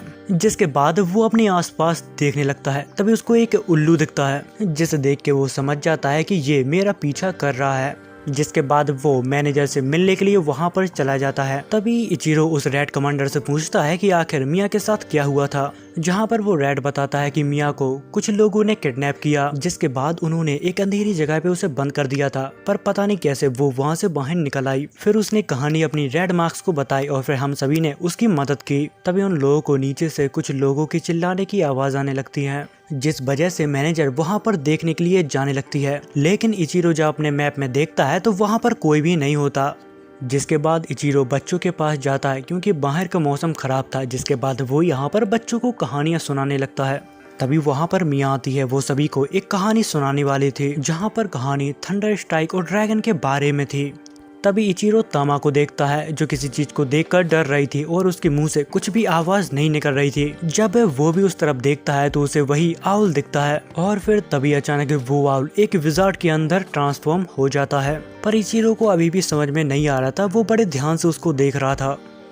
अब उस विजार्ड को देखकर यहाँ पर सभी लोग उससे लड़ने के लिए तैयार हो जाते हैं, पर वो लोग विजार्ड के ऊपर हमला कर पाते इससे पहले विजार्ड उन सभी को फ्रीज कर देता है। बट इचिरो उसके मैजिक से बहुत ही जल्दी बाहर निकल जाता है, जिस पर वो डीमन कहता है कि तुम काफी ताकतवर लग रहे हो, तुम मेरे हमले से काफी आसानी से बाहर निकल आए। तभी इचिरो उसके प्रोफाइल को चेक करता है ये जानने के लिए कि आखिर वो कौन है, जहाँ पर उसे पता चलता है कि वो एक अनडेड किंग है, पर सिर्फ 41 लेवल का। और फिर उसी के साथ वो अनडेड उसे ये भी कहता है कि मैं मिया को अपने साथ यहाँ से ले जाने के लिए आया हूँ। जिस पर इचिरो कहता है कि अगर तुम मिया को अपने साथ ले जाना चाहता है तो फिर कोशिश करके देख ले। ये बात सुनकर अनडेड को यहाँ पर काफी गुस्सा आ जाता है और वो अपनी शैडो की मदद से यहाँ पर इचिरो को उल्टा लटका देता है। और फिर अचानक इचिरो यहाँ पर उसकी पकड़ से बहुत ही आसानी से आजाद हो जाता है, जिस वजह से अरीसा को भी यहाँ पर टाइम मिल जाता है अपना अटैक को फुल चार्ज करने के लिए। जिसके बाद अरीसा अनडेड के ऊपर अपना अटैक छोड़ देती है, जिस वजह से यहाँ पर रोशनी ही रोशनी हो जाती है। थोड़ी देर बाद जब सभी लोग खुश हो जाते हैं, जब वहाँ से चमक हटती है, तब हमें दिखता है कि उस अनडेड किंग को यहाँ पर कुछ भी नहीं हुआ। वो उसके इतने पावरफुल अटैक को बहुत ही आसानी से सरवाइव कर गया। तभी वो अनडेड किंग यहाँ पर मिया को पकड़ता है और एक पोर्टल में डालने लगता है और कहता है कि तुम लोगों के वजह से मेरे यहाँ पर काफी समय बर्बाद हो गया। और यहाँ से जाते जाते वो सभी को धमकी देता है, अगर तुम्हें मिया को बचाना है तो क्रीडल पे आ जाना। इतना कहने के बाद वो भी यहाँ से चला जाता है। उसी के साथ इचिरो सभी से कहता है कि तुम लोग अपना ख्याल रखना, मैं मिया को बचा कर आता हूँ। इतना कहने के बाद वो एक पोर्टल में कूद जाता है, जहाँ पर वो एक ऐसी जगह पे पहुँचता है जहाँ पर चारों तरफ सिर्फ अंधेरा ही अंधेरा था। जिसके बाद वो अपना मैप खोलता है, पर उसका मैप यहाँ पर वर्क नहीं कर रहा था। यहाँ पर कुछ देर बाद वो अचानक किसी दूसरी जगह पे टेलीपोर्ट कर जाता है और वो अपने सामने अनडेड किंग को देखता है, जहाँ पर अनडेड किंग काफी घबरा जाता है और उससे कहता है कि ये तो असंभव है, आखिर तुम इस जगह पे कैसे आ गए। जिस पर इचिरो कहता है कि मेरे पास एक एम्बलेट है, जिस वजह से तुम्हारा मैजिक मेरे ऊपर काम नहीं करेगा। तभी इचिरो उसके ऊपर हमला करने के लिए आगे बढ़ता है, पर यहाँ पर वो अनडेड किंग उसको वापस से क्रीडल के स्टार्ट में भेज देता है। वो कहता है कि कोई भी यहाँ पर इतनी जल्दी नहीं आ सकता, शायद इसने चीटिंग की है, इस वजह से उसने क्रीडल के स्टार्ट में उसे भेज दिया था। जब वो वापस से स्टार्टिंग में पहुंचता है, जहाँ पर वो सोचता है कि मुझे चाहे कुछ भी हो जाए, मुझे मिया को बचाना ही होगा। और वो हमें ये भी बताता है कि ये काफी मुश्किल होने वाला है, क्योंकि यहाँ पर 200 से ज्यादा फ्लोर्स हैं। जिसके बाद इचिरो क्रीडल के अंदर चला जाता है, जहाँ पर उसका सामना बहुत सारे मॉन्स्टरों से होता है। वो उनसे लड़ता है और और आगे बढ़ता रहता है। चलते चलते वो एक ड्राइड के पास पहुंच जाता है, जहां पर वो ड्राइड उससे एमपी मांगने लगती है क्योंकि वो उसके साथ फाइट नहीं कर सकती। उसके पास सिर्फ टेलीपोर्ट की पावर है, जहां पर इचिरो ने उसे काफी सारा मैजिक दे दिया था। जहां पर वो उससे पूछती है कि आखिर तुम्हें कहां पर जाना है, जिस पर इचिरो कहता है कि मुझे टॉप फ्लोर पे जाना है जहां पर बॉस है। जिस पर वो ड्राइड कहती है कि मैं वहां पर तुम्हें नहीं पहुंचा सकती, मेरी पावर की लिमिट सिर्फ 100 ही फ्लोर तक सीमित है। अगर तुम्हें उससे ऊपर भी जाना है तो तुम्हें फिर से मुझे ढूंढना होगा और माना को देना पड़ेगा। जिसके बाद वो लड़की इचिरो को 100 फ्लोर पर टेलीपोर्ट कर देती है। जब वो वहां पर पहुंचता है तो शॉक हो जाता है क्योंकि वो एक गार्डियन का फ्लोर था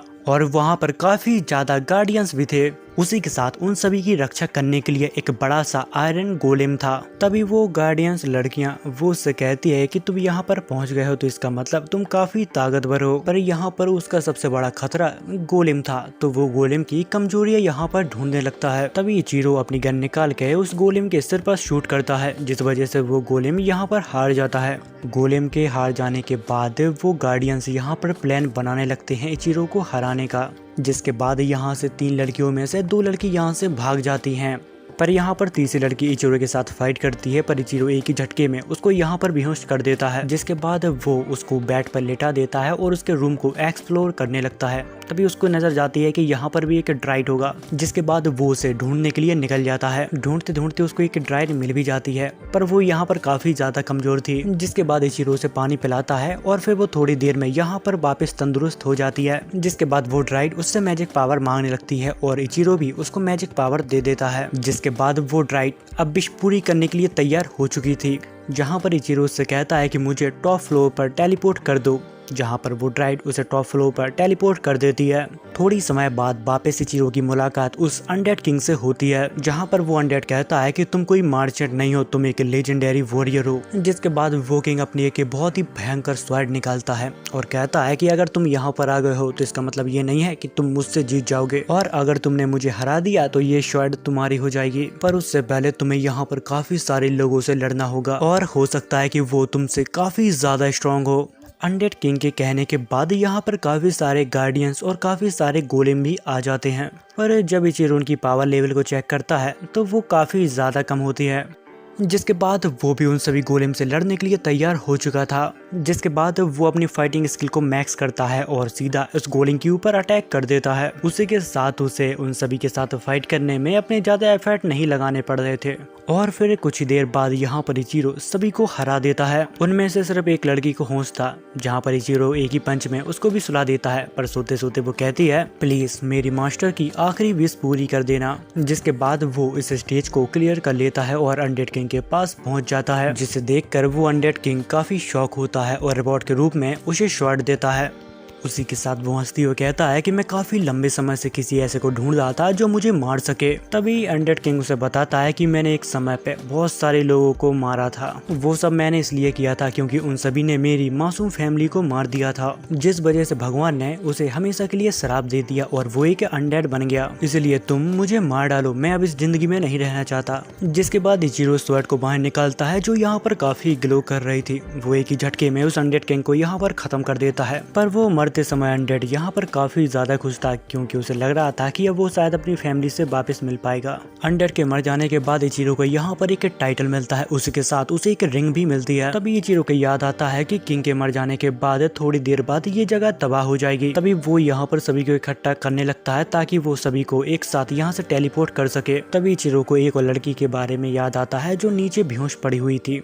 अगर ये जगह तबाह होगी तो वो भी यहाँ पर दब के मर जाएगी। जिसके बाद इचिरो उसे लेने के लिए यहाँ से कूद जाता है। जब वो उस लड़की के पास पहुंचता है तो उसे अपने कंधों पे उठाता है और ड्राइड के पास जाता है ताकि वो जल्द से जल्द यहाँ से टेलीपोर्ट कर सके। जिसके बाद वो लोग डील करते हैं और वो लड़की उन्हें नीचे ले जाती है। उसी के साथ वो लड़की उससे ये भी कहती है कि तुम्हें यहाँ से जल्द निकल जाना चाहिए क्योंकि यहाँ पर एक सॉल्ट की वेव आ रही है। पर इचिरो उससे कहता है कि इस वेव से तुम्हें भी नुकसान पहुंच सकता है, पर वो लड़की कहती है कि जब तक यहाँ पर पेड़ है मुझे कुछ भी नहीं हो सकता। जिसके बाद इचिरो यहाँ से बहुत ही स्पीड में भागने लगता है, पर सॉल्ट वेव भी उसके तरफ काफी स्पीड से आ रही थी। जिसके बाद वो उसके ऊपर हमला करने लगता है ताकि उसको उस वेव से थोड़ा समय मिल पाए और वो यहाँ से बाहर निकल पाए। जिसके बाद इचिरो उस लड़की को लेकर एक सुरक्षित जगह पे पहुंच जाता है, जहाँ पर वो देखता है कि उस वेव की वजह से क्रेडल गिरने लगा है। तभी हमें उन लोगों को दिखाया जाता है जो सभी लोग मिलकर इचिरो का इंतजार कर रहे थे, पर फॉग होने के कारण वो उसको नहीं देख पा रहे थे। पर जब वो नजदीक आता है तो यहाँ पर आरिसा जब उसे देखती है तो यहाँ पर रोने लगती है और यहाँ पर बाकी के गार्डियंस भी अपने दोस्त को देखकर यहाँ पर काफी खुश थे। तभी वो लोग अपने मास्टर के बारे में उससे पूछते हैं, जहाँ पर इचिरो उन्हें एक रिंग देता है और कहता है कि तुम्हारे मास्टर अब इस दुनिया में नहीं रहे। जिस पर वो लोग अपने घुटने पर बैठ जाते हैं और इचिरो से कहते हैं कि आज से आप ही हमारे मास्टर हो। उसी के साथ वो लड़कियां कहती हैं कि हमें बस एक काम है, क्योंकि ये रिंग हमारे पुराने मास्टर की वाइफ की है, इसलिए हमें उनके वाइफ की ग्रेव के पास इसे छोड़कर आना होगा। जिस पर इचिरो कहता है कि तुम्हें जहाँ जाना है तुम चली जाओ, क्योंकि मैं तुम्हारा मास्टर नहीं हूँ, मुझसे पूछने की कोई जरूरत नहीं है। पर वो लोग यहाँ पर रॉक पेपर सीजर खेलने लगते हैं, क्योंकि जो इसमें हारा वो यहाँ पर रुकेगा। जहाँ पर एक नाना नाम की लड़की हारती है इचिरो ने, जिसकी जान बचाई थी। जिसके बाद इचिरो अपने दोस्तों को लेकर टाउन की तरफ जाने लगता है। जब वो सभी लोग टाउन में पहुंचते हैं तभी ज़ैना इचिरो से मिलने के लिए आती है। ज़ैना यहाँ पर उसे देखकर रोने लगती है और कहती है कि मुझे तुम्हारी बहुत चिंता हो रही थी। तभी इचिरो ज़ैना से कहता है कि मुझे तुमसे एक जरूरी बात करनी है, मैं कुछ ही समय बाद यहाँ से जाने वाला हूँ, क्योंकि मुझे मिया को उसके विलेज छोड़ने जाना है। ये सुनकर ज़ैना उदास हो जाती है, पर इचिरो कहता है कि तुम उदास मत हो, जब मैं वापस आऊंगा तो तुम्हें सुनाने के लिए मेरे पास काफी सारी कहानियां होंगी। जिसके बाद हमें अगले दिन का सीन दिखाया जाता है, जहां पर इचिरो मिया को लेकर उसके विलेज के लिए निकल गया था। तभी अचानक ज़ैना आ जाती है और वो इचिरो को बात करने के लिए रोक लेती है, जहां पर ज़ैना उससे कहती है कि मैं भी तुम्हारे साथ चलना चाहती थी, पर मेरा भी एक परिवार है, जब मेरा भाई फैमिली का हेड बन जाएगा तो मैं तुम्हारे साथ जरूर चलूंगी। दरअसल ज़ैना यहाँ पर उसको गुड बाय कहने के लिए आई थी, जिसके बाद इचिरो भी यहाँ से चला जाता है। सफर पे चलते चलते उन सभी को भूख लगाई थी, जहाँ पर वो एक जगह पे ब्रेक लेते हैं और खाना खाते हैं। पर यहाँ पर सभी का पेट भर जाता है, पर दूसरी तरफ लीजा सभी के लिए पैनकेक बना रही थी। तभी इचिरो उसके पास आता है और कहता है कि सभी का पेट भर गया, फिर भी तुम पैनकेक क्यों बना रही हो? जिस पर वो कहती है कि मुझे लगता है कि आगे चल के हमें फिर से भूख लगेगी, इसीलिए मैंने सोचा कि मैं पहले से ही सब कुछ बना लूं। जिस पर इचिरो कहता है कि तुम कह तो ठीक रही हो, पर हमारे पास इसे रखने के लिए जगह नहीं है। और तभी यहाँ पर आरिसा आती है, वो उन सभी को एक आइटम बॉक्स के बारे में बताती है। वो कहती है कि तुम लोग चाहो तो इसमें खाना रख सकते हो। तभी इचिरो अपने इन्वेंटरी में आइटम बॉक्स को देखता है और उसके आइटम बॉक्स को देखकर कहता है कि ये तो बिल्कुल ही डिफरेंट है, क्योंकि उसने अभी तक अपना स्टोरेज अच्छे से एक्सप्लोर नहीं किया, उसे नहीं पता कि वो क्या क्या कर सकता है। तभी जाने से पहले इचिरो अपने घोड़े का प्रोफाइल को चेक करता है, जहाँ पर उसे पता लगता है कि घोड़े को अभी कुछ आराम की और जरूरत है। तभी उसको कुछ अजीब सी जगह दिखती है, जहाँ पर वो तामापोची से कहता है कि ये जगह कौन सी है, और वो उनसे कहता है कि अगर तुम दोनों चाहो तो ये जगह थोड़ी देर के लिए घूम सकती हो। जैसे सुनकर वो दोनों यहाँ पर बहुत खुश हो जाते हैं। तभी उन दोनों के पीछे एरिसा भी चली जाती है और तभी इचिरो कहता है कि तुम लोग वहाँ पर खूब मजे करना, जब जाने का वक्त होगा मैं तुम्हें बुला लूंगा। तभी इचिरो एक जगह पे बैठ जाता है। इतनी देर में वहाँ पर एरिसा आती है और वो इचिरो से कहती है कि तुम जल्दी मेरे साथ चलो। जिसके बाद एरिसा उसे एक अजीब जगह पे ले जाती है, जिसे देख के इचिरो कहता है कि ये काफी अजीब है, मैंने ऐसी जगह कहीं ना कहीं तो देखी है। तभी इचिरो अपने एक फ्लैशबैक में चला जाता है, जहाँ पर उसके सामने एक छोटी लड़की होती है और वो उसे जिंदगी के बारे में बता रही थी कि आखिर जिंदगी कितनी छोटी होती है और गॉड की जिंदगी कितनी ज्यादा होती है। तभी उसके पीछे से इचिरो आता है और वो उससे कहता है, क्या रिकार्नेट रियल होता है या फिर ये सब मनगढ़ंत कहानियां हैं? तभी एरिसा उसे जगाने की कोशिश करती है, क्योंकि इचिरो अपने ख्यालों में कहीं खो गया था। इचिरो यहाँ पर अपने होश में तो आ जाता है, लेकिन फिर भी वो उसी लड़की के बारे में सोचता है कि आखिर वो कौन थी, क्योंकि वो उस लड़की से आज से पहले कभी भी नहीं मिला था। जिसके बाद इचिरो अपने पूरे होश में आ जाता है और अपनी पावर से इस जगह को जानने की कोशिश करता है, जहाँ पर उसे पता लगता है कि ये जगह एक ट्रैवल गेट है। ये बिल्कुल वैसा है जैसे कि हम गेम में चीट करके कुछ लेवल स्किप कर देते हैं। तभी एरिसा उससे कहती है, क्या तुम इसको ठीक कर सकते हो? जिस पे इचिरो कहता है कि नहीं, मैं इसको ठीक नहीं कर सकता। इतना कह के वो यहाँ से चला जाता है। जिसके बाद इचिरो मैजिक सीखने की कोशिश करने लगता है। उसी के साथ वो कुछ नए मैजिक बनाने की भी सोचता है, लेकिन उसको कुछ भी हाथ नहीं आता। तभी उसकी नज़र मैप पर जाती है और वो देखता है कि उसके आसपास कोई ऐसा है जिसको वो बहुत अच्छे से जानता है, जहाँ पर थोड़ी देर बाद उसे समझ में आ जाता है कि ये सभी तो रैटमैन है। जिसके बाद इचिरो रैटमैन से मिलने के लिए जाता है, जहाँ पर सभी रैटमैन उसको शुक्रिया अदा करते हैं प्रिंसेस की जान बचाने के लिए। जिसके बाद वो रैटमैन कहते हैं कि हमें एक जरूरी काम है, इसलिए हमें यहाँ से जाना होगा। जिस पर इचिरो कहता है कि कोई बात नहीं, हम लोग कल मिलते हैं। जिसके बाद हमें रात का सीन दिखाया जाता है जहाँ पर इचिरो एक जगह पे बैठा था। तभी वो अपनी इन्वेंटरी को चेक करता है जहाँ पर वो सोचता है कि मेरी इन्वेंटरी ज़्यादा बेस्ट है या फिर आरिसा का आइटम बॉक्स। जिसके बाद वो बहुत सारी चीज़ों को निकालता और रखता है और अपने इनबॉक्स को चेक करने लगता है, जहाँ पर वो अपने आइटम बॉक्स के अंदर एक जलते हुए कागज को डालता है और थोड़ी देर बाद निकालता है, जहाँ पर उसकी आग अब बुझ जाती है। जिसे देखकर वो समझ जाता है कि मेरी इन्वेंटरी आरिसा के आइटम बॉक्स से बहुत अच्छी है। जिसके बाद हमें अगले दिन का सीन दिखाया जाता है जहाँ पर वो सभी लोग फिर से अपने सफर पे निकल जाते हैं, जहाँ पर उनकी मुलाकात फिर से उन रैटमैन से होती है। जिसके बाद वो सभी लोग मिलकर रैटमैन के ग्रेव पर आते हैं।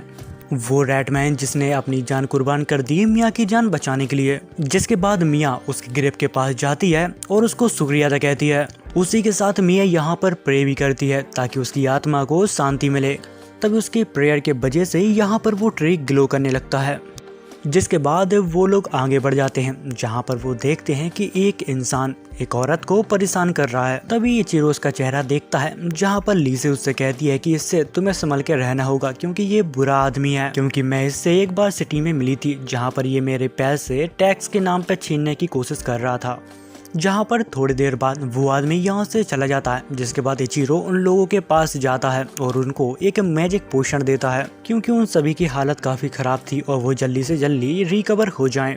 जिसके बाद वो दोनों उसे शुक्रिया अदा कहते हैं और यहाँ से चले जाते हैं। जिसके बाद हमें यहाँ पर उन सभी को दिखाया जाता है वो सभी यहाँ पर आराम करने के लिए रुके थे। तभी यहाँ पर सभी लोग एंजॉय कर रहे थे, पर यहाँ पर आरिसा और इचिरो मैजिक पोशन बनाने की कोशिश कर रहे थे। थोड़ी समय बाद इचिरो यहाँ पर एक बहुत ही अच्छी पोशन बनाता है जिससे इंसान की हेल्थ बहुत ही जल्दी रिकवर हो जाए। जिसके बाद वो एक वायल उठाता है ताकि वो उस पोशन को उसमें स्टोर कर सके।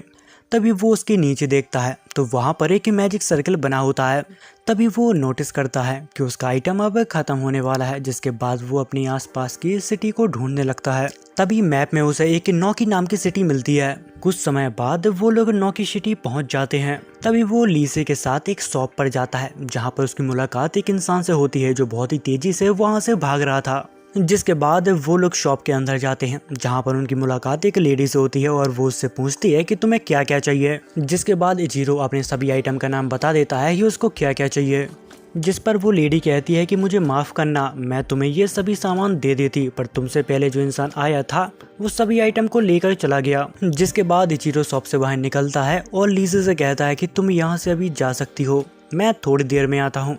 जिसके बाद हमें रात का सीन दिखाया जाता है जहाँ पर इचिरो अपनी जेब से कुछ निकालता है जो कुछ मैजिक स्क्रॉल थे जो उसने उस शॉप से बाय किए थे। जिसके बाद वो यहाँ पर जल्दी जल्दी मैजिक सीखने लगता है।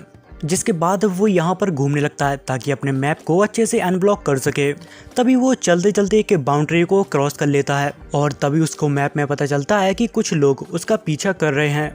तभी अचानक वो सभी लोग इचिरो के ऊपर हमला करने लगते हैं। वो उसके हमले से बचता है और उनसे बात करने की कोशिश करता है, लेकिन वो लोग नहीं सुनते और उसके ऊपर लगातार हमले करते रहते हैं। तभी इचिरो को उन सभी लोगों के साथ एक लड़की दिखाई देती है जहाँ पर इचिरो उनसे कहता है कि देखो मेरे ऊपर हमला मत करो, मुझे तुम लोगों से नहीं लड़ना।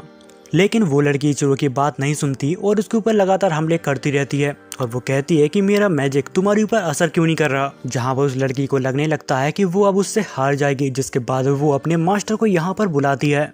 वो एक विच होती है। वो इचिरो से बहुत ही रिस्पेक्ट से बात करती है और अपना नाम बताती है। वो सब उसने इसलिए किया था क्योंकि इचिरो के पास एक बहुत ही काम की चीज है। जिसके बाद विच इचिरो को एक जगह पे ले जाती है और वहाँ पर उससे कहती है कि मुझे माफ करना, हम लोगों ने आपको बिना ही जाने आपके ऊपर हमला करना चालू कर दिया। जिस पर इचिरो से कहता है कि अरे ऐसी कोई भी बात नहीं है, मैं तो बस यहाँ पर घूमने के लिए आया था। फिर उन दोनों की बात हो जाती है जहाँ पर वो विच अपने स्टूडेंट से कहती है क्या तुमने वो पोशन बना लिया।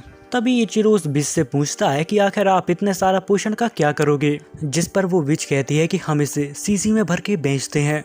जिसके बाद विच के साथ इचिरो वहाँ से बाहर निकलता है और विच उसके लिए रास्ता बना देती है ताकि वो उस जंगल से आसानी से बाहर निकल पाए। जिसके बाद सीन कट होता है जहाँ पर इचिरो एक जगह पे बैठकर कॉफी पी रहा था, जहाँ पर उसकी नज़र दो लोगों के ऊपर जाती है जहाँ पर वो आपस में झगड़ रहे थे। तभी यहाँ पर एक आदमी आ जाता है जिसका इचिरो काफी टाइम से वेट कर रहा था, जहाँ पर इचिरो काम के बारे में उससे पूछता है, जहाँ पर वो कहता है कि ये काम इतना भी आसान नहीं है, अगर तुम्हें वॉइस बनाना सीखना है तो तुम मेरे यहाँ पर सीख सकते हो। जिसके बाद फिर से इचिरो उन दोनों को देखने लगता है, वो जितना भी उनको देखता है उसको वो लोग उतने ही अजीब लगते हैं। तभी कुछ देर में यहाँ पर मिया, नाना और एरिसा आ जाते हैं, जिसके बाद वो इचिरो को अपने साथ ले जाते हैं। तभी वो मैप में नोटिस करता है जहाँ पर कुछ लोग उनका पीछा कर रहे थे, पर वो कुछ ही देर में समझ जाता है कि वो सभी लोग विच के स्टूडेंट हैं। जिसके बाद सीन कट होता है जहाँ पर हमें ईना यानी कि उस विच के स्टूडेंट को दिखाया जाता है जहाँ पर कुछ लोग उसका पीछा कर रहे थे। तभी वहाँ पर इचिरो आ जाता है और वो ईने से कहता है कि तुम यहाँ से जाओ, मैं इन सबको संभाल लूंगा। पर ईना थोड़ी दूर जाती है जहाँ पर उसकी एक टक्कर हो जाती है, जिस वजह से उसका पूरा कार्ट तबाह हो जाता है, जिस वजह से उसके काफी सारे पोषण यहाँ पर खराब हो जाते हैं क्योंकि वो टूट गए थे। ये देखने के बाद ईने यहाँ पर रोने लगती है क्योंकि उन्हें बनाने में बहुत ज्यादा मेहनत लगती है। जिसके बाद सीन कट होता है जहाँ पर इचिरो एक बिजनेसमैन के पास जाता है जहाँ पर वो हमेशा ईने के पोषण खरीदता है, पर उस आदमी को अर्जेंट पोषण चाहिए थे। जिस पर इचिरो से कहता है कि हमें माफ करना, हमारा एक छोटा सा एक्सीडेंट हो गया था जिस वजह से काफी सारे पोषण खराब हो गए, इस बार हम आपको सारे पोषण डिलीवर नहीं कर पाएंगे। लेकिन वो आदमी इचिरो की बात बिल्कुल भी नहीं मानता और वो काफी गुस्से में उससे बात भी करता है। तभी इचिरो की नजर उसके पीछे खड़े हुए इंसान के ऊपर जाती है। तभी उसे याद आता है कि ये तो वही बुरा इंसान है जो कुछ लोगों को परेशान कर रहा था। तभी वो आदमी कहता है कि हमारे बीच एक समझौता हुआ था, अगर तुम लोग उसको डिलीवर नहीं कर पाओगे तो हम ये समझौता कैंसिल करते हैं। अगर तुम लोग शाम होने से पहले 300 पोषण लेके आओगे तो ये डील कहीं नहीं जाएगी और हमारा ट्रस्ट तुम्हारे ऊपर और बढ़ेगा। अगर तुम लोग ऐसा नहीं कर पाए तो हमें ये डील तोड़नी होगी। पर थोड़ी देर बाद यहाँ पर इचिरो को सब कुछ साफ साफ समझ में आ जाता है। उसे याद आता है कि कैफे के अंदर ये दोनों ही थे जो आपस में झगड़ रहे थे और किसी डील को कैंसिल करने की कह रहे थे। इसका मतलब ये सब इन्हीं का प्लान था। जिसके बाद इचिरो अपनी स्किल को और भी ज्यादा इम्प्रूव करता है और उन सभी से थोड़ी समय की डिमांड करता है ताकि वो सभी पोषण को कंप्लीट करके इन्हें दे पाए। वो आदमी उसकी बातें बड़ी ही ध्यान से सुन रहा था और सोचता है कि ये लड़का सारे पोषण को एक दिन में कंप्लीट नहीं कर पाएगा। जिसके बाद वो आदमी एक नई डील का उसको एक सर्टिफिकेट दे देता है। जिसके बाद सीन कट होता है जहाँ पर इन्हें इचिरो से पूछ रही थी कि आखिर हम शाम तक इस डील को कंप्लीट कैसे करेंगे। अगर हम लोग खूब मेहनत करें तो पोषण तो बन जाएगा, पर उनको स्टोर करने के लिए हमें सीसी यानी कि वो वाइस चाहिए जो कि हमारे पास एक भी नहीं है। जिस पर इचिरो कहता है कि अरे तुम टेंशन मत लो, मेरे पास एक तरीका है। जिसके बाद इचिरो उसी इंसान के पास जाता है जो उसे कल मिला था, पर वो आदमी उसे मना कर देता है और कहता है कि इतनी सारी बोतल बनाने में काफी टाइम लगता है, ये नामुमकिन है एक दिन में। और वो आदमी उसकी मदद करने से मना कर देता है।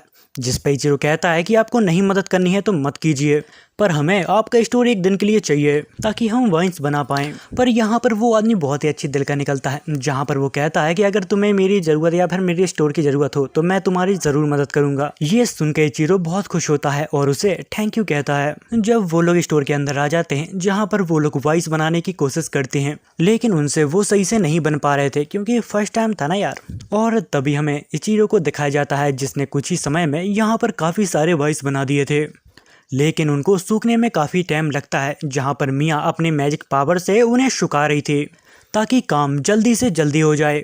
जहाँ पर शाम तक उनका सभी काम खत्म हो जाता है और वो सब अब फ्री हो चुके थे।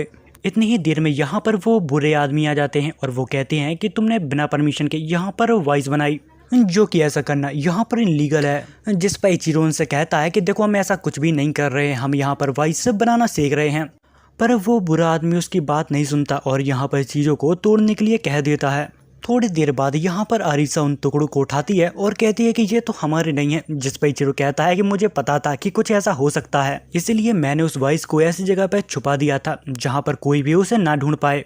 जहाँ पर आरिशा कहती है कि आखिर ये कौन सी जगह है जहाँ पर तुमने ये सब छुपा दिया।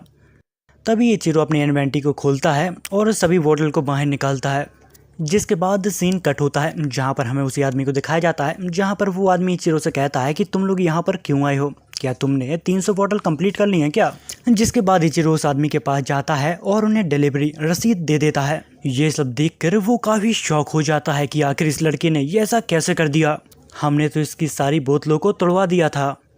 फिर वो आदमी इचिरो को इग्नोर करने लगता है ताकि जल्द से जल्द शाम हो जाए और उसको साइन ना करना पड़े और ये डील यहीं पर कैंसिल हो जाए। तभी इचिरो उसकी चाल को समझ जाता है और यहाँ पर थोड़ी देर बाद यहाँ पर एक दूसरा आदमी आ जाता है और वो आदमी कहता है कि रहने दो, वो आदमी बहुत घमंडी है, मैं तुम्हारे पेपर पर साइन कर देता हूँ। क्योंकि वो आदमी भी एक काउंट था और वो आदमी कहता है कि तुम्हारे वजह से किंगडम के लोगों को काफ़ी दिक्कत का सामना करना पड़ा और तुम काफ़ी बुरे इंसान भी हो। और वो काउंट कहता है कि इसलिए मैं चाहता हूँ कि तुम यहाँ से फटाफट निकल जाओ। पर वो आदमी उसकी भी बात ध्यान से नहीं सुन रहा था, जिसके बाद काउंट अपनी तलवार को बाहर निकालने लगता है। इतने में ही इचिरो उन दोनों आदमी को बहुत ही अच्छी तरह से सबक सिखा देता है। इचिरो उन दोनों को इतना मारता है कि मारते मारते उनको बेहोश कर देता है, जिस पर काउंट कहता है कि तुम ये क्या कर रहे हो, ये तो मेरा काम है। जिस पर इचिरो कहता है कि आपके आसपास बच्चे हैं तो आप स्वेट से इनको सबक नहीं सिखा सकते। जिसके बाद सीन शिफ्ट होता है जहां पर इचिरो वापस अपनी टीम के साथ सफर पर निकल जाता है। जिसके बाद हमें ज़ेना को दिखाया जाता है जहां पर उसके पास एक लेटर आया हुआ था जो इचिरो ने भेजा था, जहां पर उसने अपनी जर्नी के बारे में ज़ेना को बताया था कि आखिर वो कैसी चल रही है। तो फिर आज की कहानी इतनी ही थी। अगर आपको वीडियो पसंद आई हो तो चैनल को सब्सक्राइब और वीडियो को लाइक कर देना, क्योंकि इससे मुझे जो खुशी मिलती है वो नेक्स्ट लेवल होती है। तो फिर कर लो यार।